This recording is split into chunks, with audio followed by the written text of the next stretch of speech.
열왕기상 6장 1절에서 38절의 말씀 함께 보겠습니다. 오늘 저녁에 은혜 받으실 말씀은 구약성경 519페이지 열왕기상 6장 1절에서 38절의 말씀 한 목소리로 합독하겠습니다. 이스라엘 자손이 애굽 땅에서 나온 지 880년 이후 솔로몬이 이스라엘 왕이 된 지 4년 10월 곧 둘째 달에 솔로몬이 여호와를 위하여 성전 건축하기를 시작하였더라.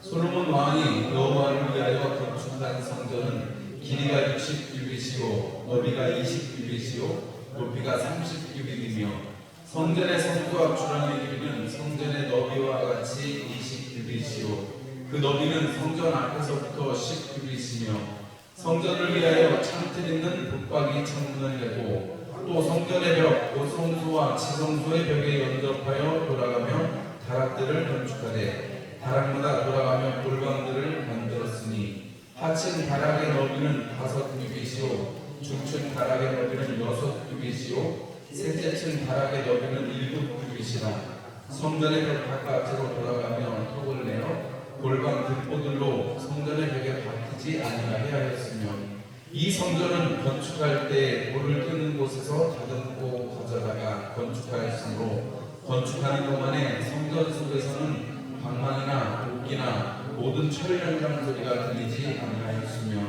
중층 골방의 문은 성전 오른쪽에 있는데 나사 모양 층계로 말미암아 하층에서 중층에 오르고 중층에서 셋째 층에 오르게 하였더라.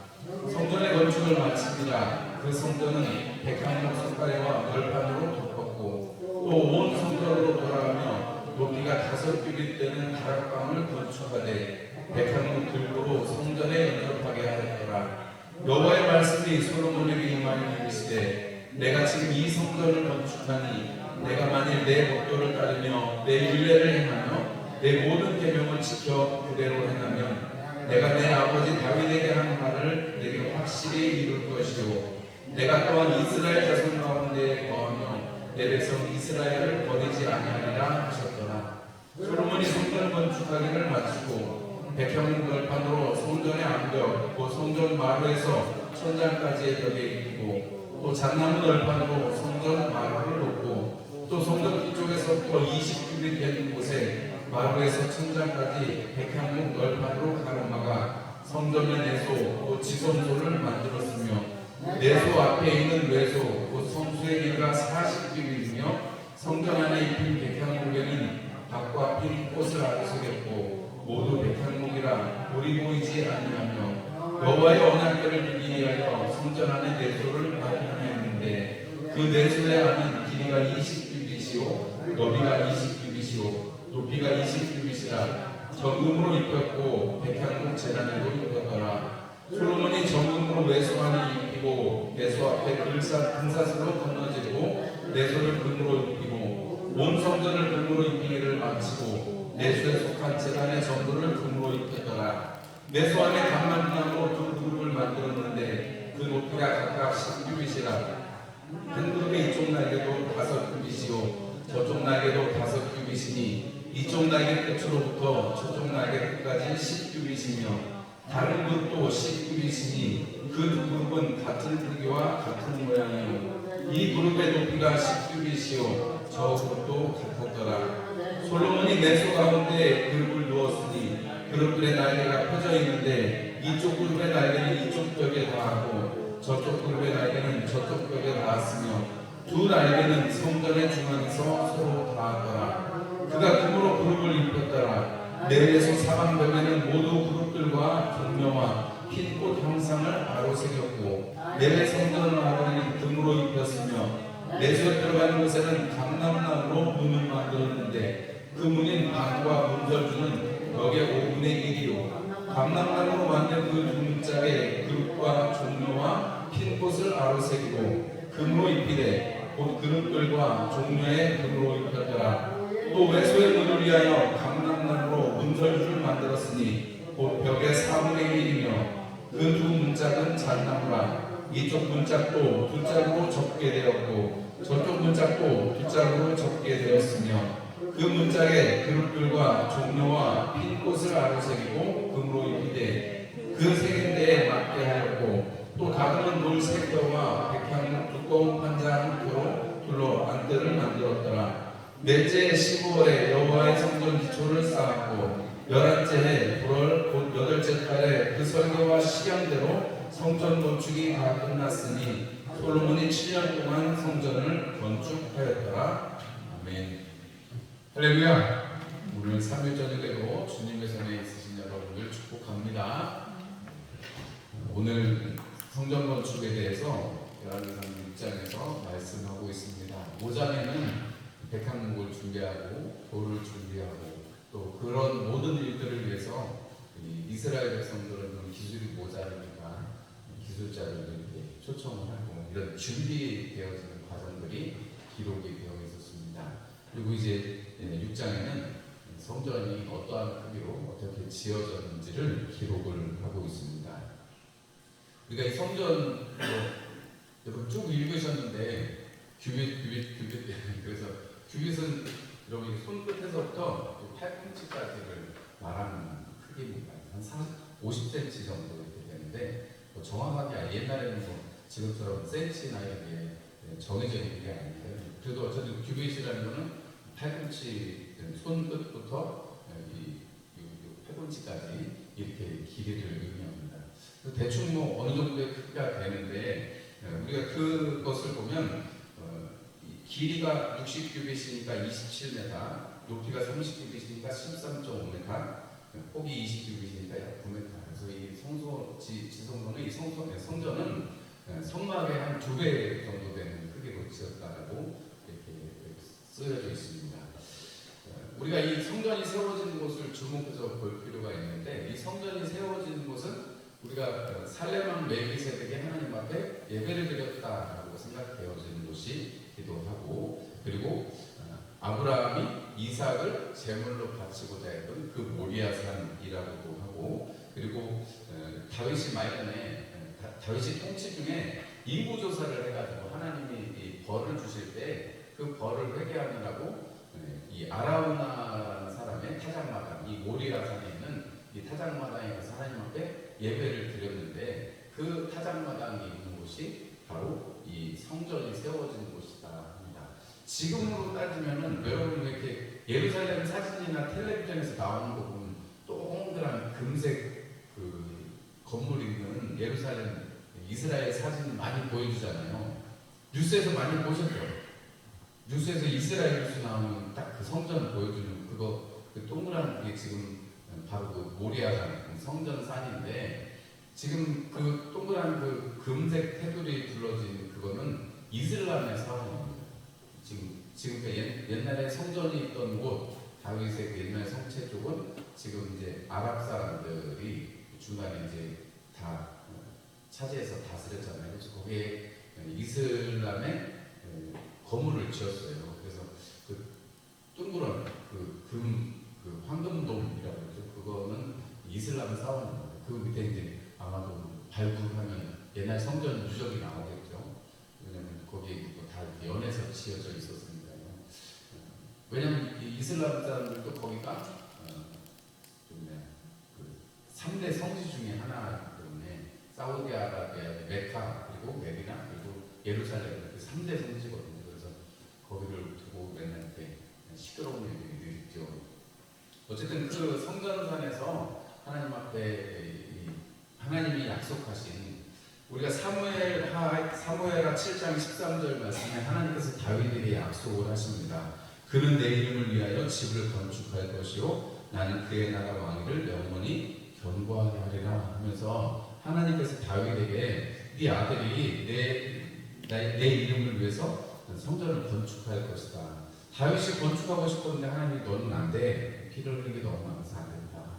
이렇게 해서 하나님이 다윗을 막으시고 다윗이 열심히 준비를 해놓죠. 여러 가지 재물들과 이 물자들을 준비를 해놓고 솔로몬에게도 성전을 지을 것을 말합니다. 그래서 솔로몬이 오늘 여기 1절의 말씀을 보면 솔로몬이 이스라엘 왕이 된 지 4년에 둘째 달에 솔로몬이 여호와를 위해서 성전 건축하기를 시작했다 그랬고 그리고 성전의 건축을 9절에 보니까 성전의 건축을 마쳤다 했는데 마지막 38절에 보니까 11째 9월 8째 달에 그 설계와 시간대로 성전 건축이 다 끝났다 이렇게 말씀을 하고 있습니다. 그러니까 한 7년 정도 걸려서 7년 6개월 정도 걸려서 이렇게 성전을 건축하게 됩니다. 출애굽하고 나서 480년 후에 이렇게 하나님의 전을 지어서 드렸는데 우리가 이 시간이 지나면 크기가 어땠는지 뭐 이런 게 다 잊어먹을 거 아니에요. 그죠? 저 학교에서 그렇게 열심히 공부했어도 다 잊어먹었는데 여러분들도 말씀 듣고 나서는 성경 크기가 얼마나인지 다 잊어먹으실 거잖아요. 그죠? 그러면 사실은 중요하지 않습니다. 뭐 공부를 할 사람이고 그걸로 뭐 강의를 하고 밥 벌어먹을 사람이면 몰라도 여러분 우리가 그 성전 건축이 뭐 어떻게 어떤 모양으로 됐는지 뭐 그거보다는 그 성전 건축이 얼마나 아름답고 하나님 앞에 영광이 되었는지 우리가 그 모습을 우리가 보는 것이 더 중요할 테고요. 나중에 이 성전이 무너지고 나서는 다음 수르바벨 성전이 생겼을 때는 이전의 성전의 영광이 얼마나 컸었냐 하는 얘기를 들어보면 이 솔로몬의 성전이 참 영화가 있었다라는 사실을 우리가 알 수 있으니까 그만큼 영화로운 성전이었구나. 그런데 그 수르바벨 성전도 무너지고 나중에 헤롯 성전이 세워지고 주님은 그 성전을 보면서도 입이 쫙 벌어져가지고 와 이런 제자들한테 야 사흘 만에 무너지면 사흘 만에 다시 세우겠다라고 말씀하시는 주님의 말씀을 기억하면 성전을 세운다는 것은 예수님의 그 몸으로 이 세상의 그 어떤 것보다도 가장 귀하고 비길 수 없는 그 이름이신 예수로 말미암아서 십자가에서 깨뜨리시고 3일 만에 세우신 주님의 그 몸, 그 주님의 그 성전, 우리를 성전 삼으셔서 이 땅에 친히 하나님의 나라를 이루신 하나님의 역사를 생각하면 우리는 성전의 이 건축 기사를 보면서 우리가 다른 뭐 크기나 뭐 이런 화려함에 주목할 것이 아니라 성전이 과연 어떠한 곳인가 하는 것입니다. 먼저 그것을 말씀드리기 전에 이 성전이 지어질 때의 과정을 보면 지어지는 어떤 특징적인 부분들을 보면 성전은 일단 준비가 돼야지 짓는 거잖아요. 그죠? 성전이라는 것은 하나님의 약속에 의해서 준비되어졌을 때 짓습니다. 다윗이 준비했고 솔로몬도 준비를 했고 그리고 돌도 준비했잖아요. 오늘 보면 채석장에서 미리 돌을 다 가지고 와서 성전에서는 그냥 쌓기만 했다. 그래서 철 소리가 두들기는 망치 이런 소리가 성전 공사장에서 나지 않았다 이렇게 표현하고 있습니다. 주석가들은 이 표현을 가지고 이 교회를 세워가는 데 있어서 큰 소리가 나지 않게 된다고 이렇게 해석하시는 분들도 있는데 뭐 그렇게 해석을 하려면 할 수도 있을 것 같고요. 어쨌든 준비되어지고 완벽하게 하나님의 전에서 그렇게 조용하게 공사가 진행이 되었던 모습을 보면 그리고 나중에 이 회랑에서 중층으로 올라가고 하층에서 중층에서 상층으로 올라가는 나선형 계단을 만들어서 발소리가 들리지 않게끔 만들었다. 이런 것들이 다 하나님 앞에서 조심하고 하나님의 전을 지어드리는데 정성을 다했다 이렇게 해석을 하는 게 맞겠습니다. 그래서 우리가 이 성전 건축의 모든 과정들을 보면 하나님 앞에 준비되어진 물건으로 하나님 앞에 준비되어진 사람들이 조심스럽게 이렇게 하나의 돌을 쌓아가고 거기에 들보를 놓고 판자대기를 놓고 또 거기다 금박으로 입히면서 이런 모든 과정들 속에 하나님을 위해서 한다. 하나님의 집을 위해서 한다. 우리가 집을 하나 건축해도 마음을 쏟고 정성을 쏟는데 하나님의 이름을 위해서 짓는 그 건축물에 대해서 솔로몬부터 시작해서 모든 사람들이 함께 힘을 모아서 했다는 사실을 알 수가 있습니다. 우리가 그 수고하는 사람들 그리고 이 다스리는 사람들만 3,300명이었으니까 얼마나 큰 이 역사였어요. 이 역사를 7년 동안이나 지는 이 역사 그리고 사실은 이렇게 왕궁을 짓는다든지 이런 큰 역사를 하게 되면 역을 하게 되면 나라가 약해지는 경우가 많습니다. 우리나라도 조선시대 조선말기에 궁궐을 여러 번 중건하느라고 나라의 재정이 많이 소요가 되고 그래서 나라가 결국 약해진 그런 원인 중에 한 가지죠. 물론 군대 가학을 못 쫓아가는 것도 있습니다만 내치적으로 보면 그렇게 역을 많이 해서 그런 것도 그런 원인도 있거든요. 그런데 이 성전 건축, 솔로몬의 성전 건축을 보면 이렇게 수많은 물자들, 그리고 수많은 사람들, 그리고 반대로 시돈에 먹을 것을 줘야 되잖아요. 밀가루도 주고 여러 가지 기름도 주고 해야 되는데 그런 일들을 다 하고도 남는 거죠. 그리고 여군들을 다 먹이고 일을 시키면서도 남고 하나님께서 주신 복으로 말미암아서 그 건물을 잘 지어 올리게 된 것입니다. 또 한 가지 특징을 보면 마지막에 보면 그 안에를 다 금박으로 이렇게 입히는 장면이 나옵니다. 금으로 둘렀으니까 얼마나 보기 좋고 얼마나 막 번쩍번쩍하고 그러겠어요. 지금 현대시대에 그 뚜껑만 금으로 한 것만 해도 그게 뭐 6톤인가 7톤 정도의 금을 썼다는데 뭐 우리 그것만 생각해봐도 멋지다 이런데 예전에 솔로몬의 성전에 그 금박으로 입혔던 것들을 생각하면 굉장히 화려하고 멋졌을 것 같아요.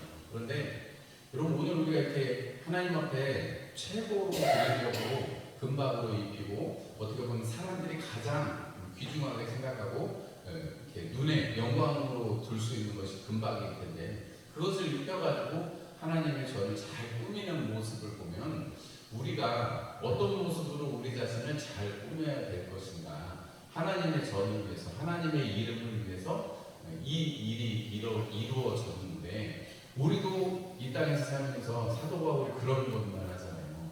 무엇을 하든지 무엇을 먹든지 우리가 다 주의 이름으로 하고 또 어떤 일을 하든지 주께 하듯해라 이런 권면을 우리가 받는다면 성전을 세워간다는 것은 다른 게 아니라 이렇게 귀한 마음으로 소리 내지 아니하고 또 이렇게 금박으로 귀한 것으로 하나님을 드려서 세워갈 수 있다면 얼마나 감사한 일일까 이런 생각을 해보게 됩니다.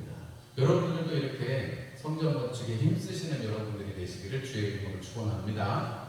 여러분들의 삶 속에 성전, 나를 성전 삼으셨으니까 어디를 우리가 가꿔야 돼요? 우리 마음밭을 잘 가꿔야 되겠죠. 아멘이시죠? 옛날에 성질 10번 낼 거였으면 이제는 점점 줄여가시고 시끄럽지 않고 좀 조용하게 지나갈 수 있도록 우리가 마음도 잘 갈아서 만들어야 될 것이고 우리가 축복하는 말 대신에 맨날 죽겠다 이런 말씀 그런 말을 우리가 쓰는 것도 줄여야 되겠잖아요. 그죠? 예전에 그 10번 했으면 지금은 점점 줄여고 나중에 무조건 감사합니다 하는 말이 나올 수 있도록 우리 자신을 바꿔가야 되지 않겠어요? 맞죠? 돌을 다 다듬어서 갖고 왔다니까요. 돌을 다 다듬어서 이미 채석자는 돌을 다 다듬어서 이 돌을 다듬었다 그러는데 여러분가 성 같은 데 가면 우리 뭐 저런 산성에는 크게 막 다듬지 않았지만 제가 이집트 가가지고 피라미드 안에 제가 들어가거든요. 런도칸 한 장도 안 들어가게 생겼어요. 기계로 다른 것처럼 되게 맨들맨들해요. 그 4,000년, 5,000년 전에 지은 그 피라미드가 안에 들어가 보면 진짜 요새 기계로 한 것처럼 맨들맨들한 다 다듬어가지고 이렇게 만들었는데 그 안에 사람들 다니는 통로, 뭐 회랑이라고 하는데 거기 보면 이거를 옛날에 어떻게 지었을까 그냥 궁금하기만 해요. 궁금해. 여러분 근데 뭐 솔로몬의 성전은 그만큼은 아닐지라도 지금 여러분 우리가 뭐 피라미드라든지 뭐 그리스의 뭐 신전이라든지 이런 데 가보면 엄청난 선물들이 있잖아요. 근데 가보면 다 겉면이 다 맨들맨들하게 다 다듬어져 있습니다. 그 다듬어져 있는 것들이 신전을 또 그렇게 피라미드를 세우는 데 썼다는 것. 오늘도 하나님의 성전도 그렇게 다 다듬는 돌로 했다는 거예요. 아무 돌이나 막 쓰는 게 아니고 여러분 우리의 마음, 우리의 삶 하나님 앞에 다듬어질 수 있도록 여러분들이 성령님의 인도하심을 붙쫓아가시기를 주님의 이름으로 축원합니다.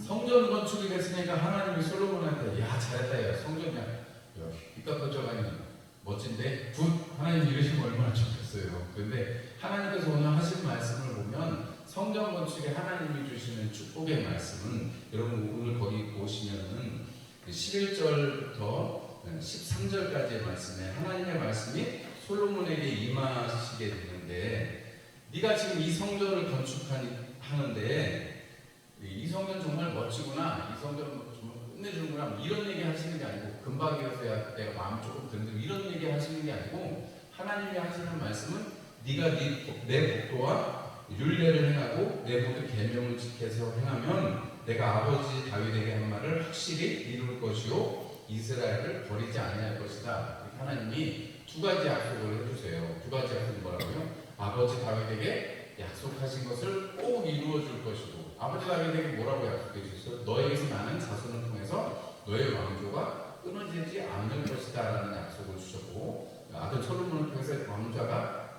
든든해질 것이다 라는 말씀하셨고, 두 번째는 이스라엘을 버리지 않겠다라고 말씀하셨습니다. 여러분, 이 두 가지 약속이 다 이루어진 것을 우리가 알 수 있죠. 하나님의 나라가 특별히 유다 왕국을 통해서 든든하게 세워졌고, 이 열왕기도 포로기를 갔다 오고 나서 역사를 정리한 것으로 우리가 보는데, 이 역사를 정리한 이유가 뭐겠어요? 하나님의 말씀을, 하나님의 율례를, 법도를 지키지 않아서 어떻게 됐어요? 유리하게 됐잖아요. 포로로 끌려갔잖아요. 그리고 포로에서 돌아와서 보니까 하나님이 그때 성전 건축하고 솔로몬에게 말씀하셨던 그 말씀이 중요한 거예요. 성전이 중요한 게 아니라는 것입니다. 성전 지금 세로로 신빙으로 정해서 얼마나 좋아요. 근데 하나님은 그 성전이 중요하다고 말씀하시는 게 아니고, 그 성전 내 이름을 위해서 지었는데 내가 거기서 먹고 자고 내가 거기서 살겠냐, 하나님은 그 말씀 하시잖아요. 나중에도 가시면은, 나중에 뭐 예언자들의 말씀을 통해서 하실 때 내가 거기서만 살이, 내가 거기에 머무르겠냐는 거죠. 여러분, 우리 이미 사사기에서 어떤 역사를 봐요? 하나님의 언약궤를 메고 전쟁에 나갔는데 이겼어요, 졌어요? 졌어요. 져서 블레셋에게 하나님의 언약궤를 빼앗겼어요.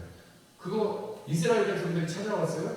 아니에요. 하나님께서 친히 하나님의 그 능력과 역사를 나타내셔가지고 그 블레셋의 사람들이 신상을 옮겨가면서 그게 해결이 안 돼가지고, 이게 정말 하나님으로 인한 일이구나, 온역이 오고 난 다음에 그거를 아직 저도되지 않은 암소의 술에 실려가지고, 이게 똑바로 이스라엘 지형으로 가면 이게 하나님이 하시는 일이다, 저 사람들이 믿는 하나님이 하시는 일. 그래서 간 거예요.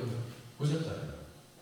이스라엘 백성들이 하나님의 언약궤만 내면 언제든지 이길 수 있을 거라고 생각했는데, 그때 비로소 하나님, 이 언약궤가 아니고 하나님이 함께 하시는 것이 중요하다라는 사실을 깨달았던 것처럼, 하나님께서는 오늘 이 언약궤가 이제 안치가 되는 이 성전을 지었는데, 너무나도 멋있게 아버지 다윗이 소원했고 약속을 했고 하나님이 허락하셨던 그 성전이 솔로몬에 의해서 지어졌는데, 하나님은 이 솔로몬의 성전을 지은 것에 네가 내 계명과 율례와 법도를 지키고 따르고 행해라, 이렇게 말씀을 하고 계세요. 오늘 여기 보니까 하나님께서 내 율례와 내 법도를 따르며 율례를 행하며 내 모든 계명을 지켜 그대로 행하면, 이렇게 말씀하고 있는데, 사실 이 성경에서 이 율례와 법도와 규례, 규범, 이런 것들이 다 뭐 딱 한 가지가 한 가지 뜻을 의미하는 게 아니고 혼용되기도 하고 번역하기가 참 어려운 말이라고 해요. 그래서 이 신학자들마다 이걸 참 해석하려고 노력들을 많이 하는데 결과물이 사실은 많이 없습니다. 저도 설교를 준비하면서 이게 살펴봐도 딱히 뭐 이렇게 뭐 그걸 불편할 수는 없는데, 왜냐면 여기서는 똑같은 말 가지고 다르게 번역을 하니까 그런 어려움들이 있어요. 그런데 한 신학자가 이렇게 정의를 이렇게 좀 하면 어떨까, 이런 정의를 한 걸 한번 소개를 시켜드린다면, 법도라는 것은 법정의 판결 기준 뭐 이렇게 해서, 이스라엘에도 법정이 있으니까 거기서 하나님께서 특별히 주신 법이 있잖아요. 십계명이라든지 뭐 이런 것들, 그리고 율례를 행하며 했는데 사회나 이런 사회 그 제도적인 그런 규범이 있잖아요. 뭐 우리가 뭐 효를 행해야 된다든지, 뭐 도둑질 하지 마, 살인하지 말아야 된다, 이런 거 십계명에도 들어있지만 사회적인 규범이기도 하니까 이렇게 섞여서 쓰는 거예요. 그리고 마지막으로 계명은 지도자나 권위자에 의한 명령을 계명으로 해석하면 어떻겠냐? 어떤 신학자가 이렇게 제안하는 글을 보니까, 뭐 한편으로는 뭐 또 맞는 말이기도 한데 딱 맞지 않는 것이, 아까 말씀드렸던 것처럼 이게 혼용되기도 하고 하나님께서 하신 말씀 안에 그것이 다 들어있기도 하기 때문에 그렇습니다. 우리가 레위기나 신명기의 말씀을 보면 하나님께서 모세를 통해서 십계명을 주실 뿐만이 아니라 이스라엘 백성들이 어떻게 살아야 되는지 일반적인 규범까지 다 말씀을 해주시잖아요. 그런 규범들, 그리고 뭐 그것이 이제 넘어서서 나중에 이제 오게 되면 장로들의 유전이라든지 뭐 이런 것도 다 이제 율법과 같이 쓰이게 되는데, 이런 것들을 볼 때 뭐 신학자들도 잘 구분 못하는 말을 여러분들에게 지금 말씀드리려고 하는 게 아니라, 하나님이 그 말씀을 하신 중심이 무엇일까 하는 거예요. 성전은 하나님의 이름을 위해서 하나님의 영광을 위해서 지어진 곳인데 결국은 거기에서 예배하고 하나님의 이름을 부르는 사람들은 뭘로 살아가는 사람들이어야 한다는 거예요? 내 마음으로 살아가는 사람들이어야 한다는 거예요. 하나님께서 말씀하시고 강조하시는 것은 내 율례, 내 말로 너희들이 살아가라 하는 것입니다. 예수님께서 그래서 요한복음에 내 양은 내 음성을 들으며 목사의 음성을 따라간다고 하셨습니다. 여러분 우리가 그 말씀을 기억하면 이 성전이 세워지고 하나님께서 다른 것으로 복 주신 것이 아니라 내 말을 잘 듣고 따라와라, 순종해라 하시는 것을 우리는 알 수가 있습니다. 우리가 소아시아를 향한 일곱교회 맨 마지막에 누구든지 내 음성을 듣고 어떻게 문을 열면 이렇게 해서 책망도 하시지만 내 음성을 듣고 문을 열고 나와 함께 더불어 먹고 마시자라고 하시는 분이 주님이신 것을 생각하면 성전된 우리 안에서 일어나야 될 일은 하나님과 함께 먹고 하나님과 함께 누리는 삶이어야 한다는 것입니다. 성전이 그냥 하나님이 더 이상 야 너네가 가지고 오는 기름, 너네가 지금 나한테 뿌리는 피, 더 이상 이제 피 냄새도 싫고 기름 냄새도 싫어. 이 죄악의 관영에서 하나님이 성전에서 더 이상 너희들이 성전에서 이렇게 그런 거 난 싫다 이렇게까지 하실 정도로 가는 그런 성전이라면 얼마나 슬퍼요. 그러나 하나님께서 나중에 학계를 통해서 이야기하신 것처럼 이전 영광보다 더한 영광을 하나님께서 우리에게 주신다는 그 약속의 말씀을 붙잡으면 예수님께서 친히 육신이 돼서 우리 가운데 오시고 성령께서 우리 안에 오셔서 우리로 성전 삼으시고 우리로 하나님 안에서 사도 바울의 표현 속에 연락되어서 연회어져서 이어져서 지어져 간다 이렇게 표현하잖아요. 그렇죠? 여러분 우리는 지금도 성전을 짓고 있는 중이라는 사실을 꼭 기억하시기를 바랍니다. 솔로몬의 성전은 이미 그때의 7년 반 만에 끝났지만 우리가 짓고 있는 하나님의 성전은 지금도 우리가 이루어져 가는 것이고 우리 이거 세 번째 성전인데 이것도 또 한 몇십 년 지나면 무너지겠죠. 이것도 무너질 거예요. 그럼 뭐 세워줘야겠죠. 근데 여러분 그거는 뭐 나중에 있고 여러분 우리에게 이 예배 당보다 더 중요한 것은 우리 안에 또 우리 안에 하나님의 나라가 연하여져서 이루어져서 주님께 영광을 드리고 또 우리는 하나님 말씀을 따라 좇아 살아가는 그 하늘 백성이 된 것이 하나님이 우리에게 요구하시는 것이다 하는 것입니다. 이 약속의 말씀을 붙들고 오늘 남은 시간도 평안하게 보내시고 남은 주일도 평안하게 보내시고 연휴 끝이라도 뭐 힘드실 수도 있는데 잘 보내시고 그리고 그 주일날 만나 뵙면 좋겠습니다. 내일 지방에